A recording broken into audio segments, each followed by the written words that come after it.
The ghosts of Christmas past and future are starting to emerge as analysts say farewell to 2024 and hello to 2025.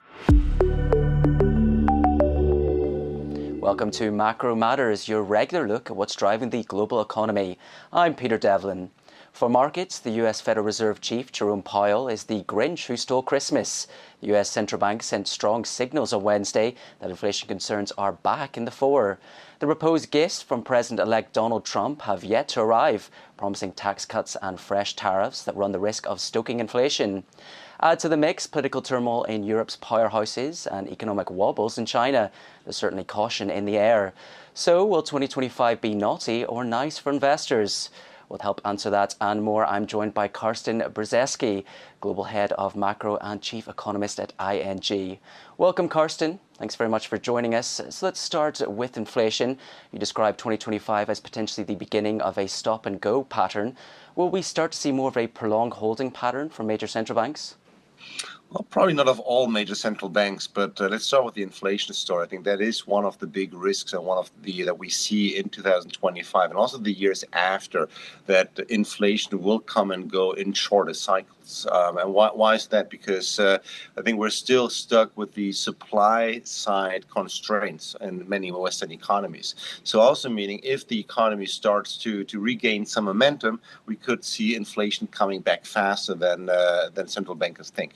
When you take the case of the U.S. currently, and Jerome Powell already gave some signals in that direction, that especially given the resilience of the U.S. economy, also given the economic policies that everyone expects coming from Donald Trump, there is a clear risk that inflation in the U.S. will actually re-accelerate and could therefore then force the Fed to hardly cut anymore and maybe even consider first rate hikes towards the end of 2025. Carsten, let's dive deeper into the Trump tariffs coming up next year. You did say that you expect them to be watered down to some extent. So are economists overblowing the potential pain coming for the US consumer? Well, I think not overblown, but it's very hard to really come up with a base case right now. And I think not only on tariffs, but I think for the entire global economy, because in my view, the range of possible outcomes for 2025 is so huge, is so wide, and probably unprecedentedly wide. What we will see, and what we know from the past, is that when tariffs come, who's going to pay the bill? It's always the consumer. So if we were to see these tariffs coming, and that's what we expect to see tariffs coming from the U.S. administration, probably some 10% across the board on European goods, 20 to 60% on goods from China. So this is clearly something that will impact consumption in the US. It will also lead to higher inflation.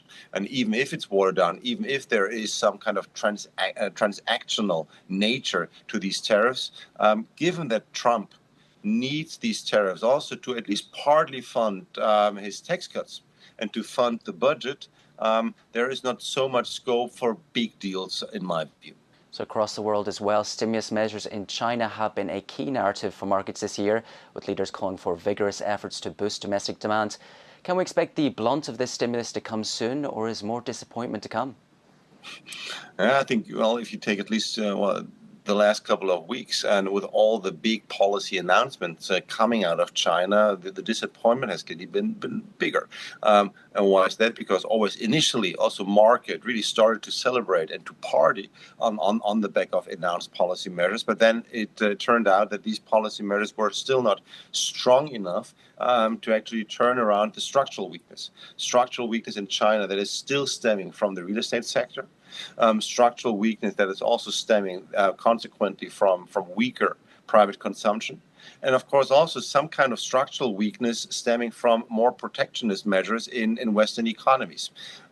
So I think the jury is still a bit out whether China will really turn around the corner and we'll see 2025 of accelerating growth. We are a bit more skeptical. Meanwhile, over in the Eurozone, the economy has come to a standstill this year, with political upheaval in France and Germany also playing a key factor. Are there any hopes for the bloc's growth prospects? We're not only looking for a clear weak or soft patch in growth around the winter, but also in the entire first half of 2025. Plus, if we don't have a functioning French-German axis in Europe, we know that also politically Europe is in a weaker spot to react to any policy announcements coming out of the US. So this makes the outlook for the first half of 2025 for the entire Eurozone a weak one.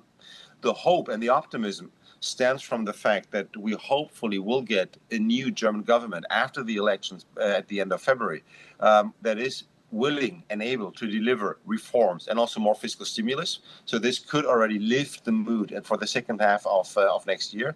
Carsten Brzeski of ING. Many thanks for your thoughts. And that's Macro Matters. Don't forget, you can watch more videos on Reuters.com.